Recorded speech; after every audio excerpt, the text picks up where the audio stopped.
السلام عليكم ورحمة الله وبركاته.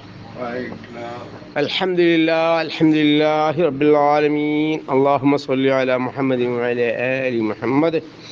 اتقوا الله عباد الله. أعوذ بالله من الشيطان الرجيم.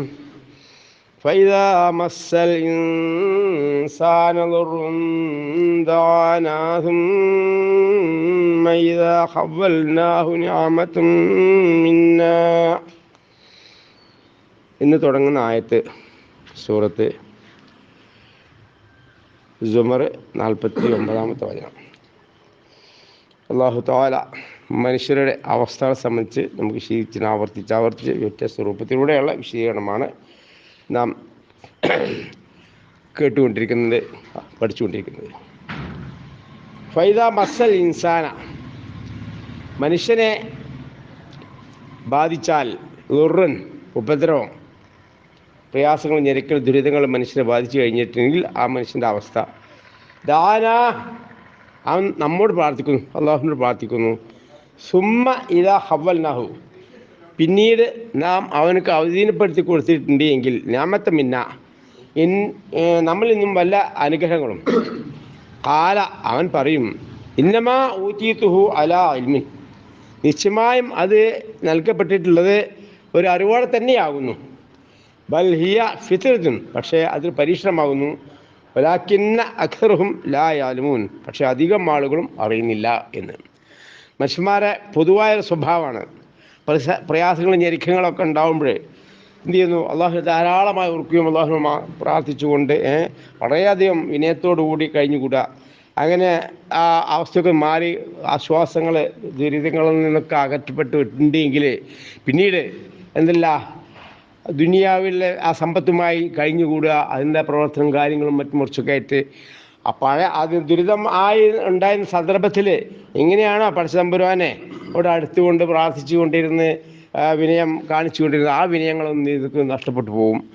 സാമ്പത്തികമായി മനുഷ്യനക്ക് കൂടുതൽ നൽകുമ്പോഴേ ഉണ്ടാകുന്നൊരവസ്ഥയാണ് അല്ലാഹു തആല പരീക്ഷണത്തിന് വേണ്ടിയാണ് നൽകിയിട്ടുള്ളത് എന്നുള്ളതാണ്. അതുകൊണ്ട് അത്തരത്തിലുള്ള പരീക്ഷകൾ പെടുമ്പോൾ, നാലാഭാഗങ്ങൾ സുഖസൗകര്യം നമ്മൾ തുറന്നു വരുമ്പോൾ നമ്മൾ എന്ത് ചെയ്യാൻ പാടില്ല, അല്ലാഹുവിനെ മറന്നുകൊണ്ട് ജീവിക്കാൻ പാടില്ല. അപ്പോഴുമാണ് എല്ലാ സന്ദർഭത്തിലും സന്തോഷകരമായ അവസ്ഥയിൽ നമ്മൾ എന്ത് ചെയ്യണം, അല്ലാഹുവിനെ ധാരാളം ഓർക്കണം. പ്രയാസകരമായ അവസ്ഥയിലും നമ്മൾ എന്ത് ചെയ്യണം, ധാരാളം ഓർക്കണം. സത്യവിശ്വാസത്തിൻ്റെ ലക്ഷണം അങ്ങനെയാണ് നബി സല്ലല്ലാഹു അലൈഹി വസല്ലം പറഞ്ഞത്. ദുരിതം ഉണ്ടാകുമ്പോൾ അവൻ എന്ത് ചെയ്യുന്നു, ക്ഷമിക്കുന്നു, അപ്പോൾ അവന് ഹൈറായി. അതേപോലെ സന്തോഷകരമായ അവസ്ഥ ഉണ്ടാകുമ്പോൾ അല്ലാഹുവിനെ സ്തുതിക്കുന്നു, സുജൂദ് ചെയ്യുന്നു, സുജൂദ് വരെ ചെയ്യുന്നു, ധാരാളം ഓർക്കുന്നു, അപ്പോഴും അതും അൽഹംദുലില്ലാഹ് എന്ന് പറയുന്നു, അപ്പോൾ അവൻ ഹൈറായി. അങ്ങനെ ആയിരിക്കണം സത്യവിശ്വാസികൾ ജീവിക്കേണ്ടത്. അപ്പുറം അല്ലാത്ത എനിക്ക് നന്ദിയായിട്ടൊരു ജീവിതം നമുക്ക് ജീവിച്ചുകൂടാ. എല്ലാ സമയത്തും അള്ളാഹുവിനെ ഓർത്തുകൊണ്ട് വല ദിക്റുല്ലാഹി അക്ബർ, അള്ളാഹുവിനെ ഓർക്കുക എന്നുള്ളത് നല്ലൊരു കാര്യമാണ്. അതിനേക്കാൾ വമ്പിച്ചൊരു കാര്യമാണ്. അത്ര ഗുണകരമായ മറ്റൊരു കാര്യം ഇല്ല എന്നുകൂടി മനസ്സിലാക്കിക്കൊണ്ടായിരിക്കണം നമ്മൾ മുന്നോട്ട് പോകേണ്ടത്. ഇത്തരം കാര്യം പഠിക്കുക, മനസ്സിലാക്കുക, മറ്റവർക്ക് പഠിപ്പിച്ചു കൊടുക്കുക. അല്ലാഹു തൗഫീഖ് മാറട്ടെ. ഒരു ഹദീസ് റസൂലുള്ളാഹി സ്വല്ലല്ലാഹു അലൈഹി വസല്ലം, നബി സല്ലല്ലാഹു അലൈഹി വസല്ലം പറഞ്ഞു, മൻ ഷഹിദ അൻ ലാ ഇലാഹ ഇല്ലല്ലാഹ് വ അന്ന മുഹമ്മദ് റസൂലുള്ളാഹ് ഹറമല്ലാഹു അലൈഹി നാർ. ധാരാളം ഹദീസുകൾ നമ്മൾ കേട്ടിട്ടുണ്ട്. ഇത്തരത്തിലുള്ള ഹദീസുകൾ വളരെ ദുർബലമായിട്ടാണ് നമ്മൾ കേൾക്കാറുള്ളത്. ആശയം നിങ്ങൾക്ക് മനസ്സിലായിട്ടുണ്ടാവും എന്ന് തോന്നുന്നു. അള്ളാഹു അല്ലാതെ ആരാധകനായ മറ്റാരുമില്ലെന്നും മുഹമ്മദ് നബി സല്ലല്ലാഹു അലൈഹി വസല്ലം അള്ളാഹു ദൂതനാണെന്നും മനസ്സാ വാച കർമ്മണ സ്വീകരിച്ച് കൊണ്ട് അതിൽ തന്നെ നിന്നുകൊണ്ട് മുന്നോട്ട് പോവുക. സുമ്മസ്തഖീം എന്ന് പറഞ്ഞു. പിന്നീട് എന്ത് ചെയ്യുക, അതിൽ തന്നെ ഉറച്ചു നിൽക്കുക ആ പ്രഖ്യാപനത്തെ.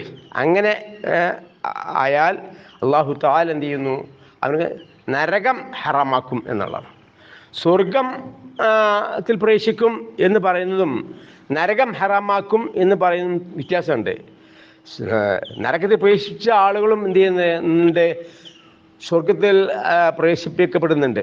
നബി സല്ലല്ലാഹു അലൈഹി വസല്ലമയുടെ ശഫാഅത്ത് കാരണം അല്ലാഹു തആല കാണിച്ചു കൊടുക്കും. ഇവർക്ക് ശഫാഅത്ത് ചെയ്യാൻ ആവശ്യപ്പെടും. അവരുടെ പാപങ്ങൾ കഴിയുമ്പോൾ എന്ത് ചെയ്യുന്ന, നരകത്തിൽ നിന്നും സത്യവിശ്വാസികളെ തൗഹീദോട് ജീവിച്ചവർ സ്വർഗത്തിലേക്ക് കയറ്റപ്പെടും. പക്ഷേ നരകം ഹറാമാക്കപ്പെടുക എന്ന് പറയുമ്പോൾ അത് വലിയൊരു വമ്പിച്ച നേട്ടമാണ്. അപ്പം അതിനായി ഷർത്ത് എന്താണ്?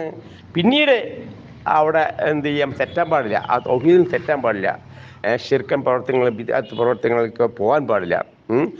ലാ ഇലാഹ ഇല്ലല്ലാഹ് എന്ന് മനസ്സുകൊണ്ട് എന്ത് ചെയ്യുക, നമ്മൾ സ്വീകരിച്ച് കഴിഞ്ഞിട്ടുണ്ടെങ്കിൽ പിന്നെ മരിച്ചുപോയ മഹാത്മാക്കൾ ഇസ്തിഹാസ നടത്താനോ വഫാത്തായ പ്രവാചകനോട് പാപമോചനം തേടാനോ അങ്ങനെയുള്ള അതേപോലെ മറ്റെന്തെങ്കിലും ബിദ്അത്ത് പ്രവർത്തനങ്ങൾ, അനാചാരങ്ങൾ, നബി അല്ലാഹുവിൻ്റെ പ്രവാചകൻ പഠിപ്പിച്ച തരാത്ത അനാചാരങ്ങൾക്ക് പോയിക്കൊണ്ട് ജീവിക്കാനോ നമുക്ക് എന്തല്ല പാടുള്ളത്. അതൊക്കെ സൂക്ഷിച്ചുകൊണ്ട് ആ ഉറച്ച നിലപാട്, ലാ ഇലാഹ ഇല്ലല്ലാഹ് ആരാധനക്കാരൻ അല്ലാഹു മാത്രമാണ് എന്നുള്ള ആ ഉറച്ച നിലപാടിൽ നിലനിൽക്കുക.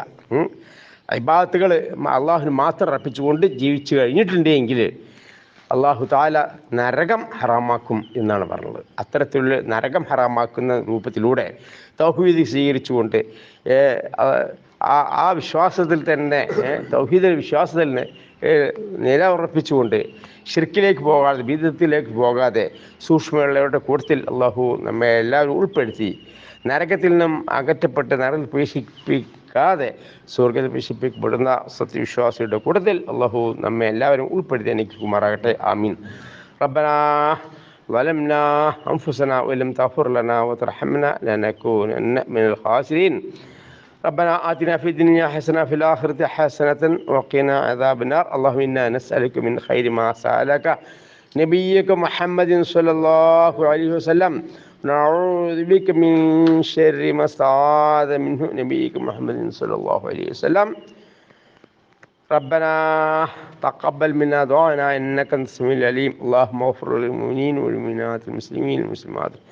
ربنا هب لنا من أزواجنا وذرياتنا قرة أعين واجعلنا للمتقين إماما.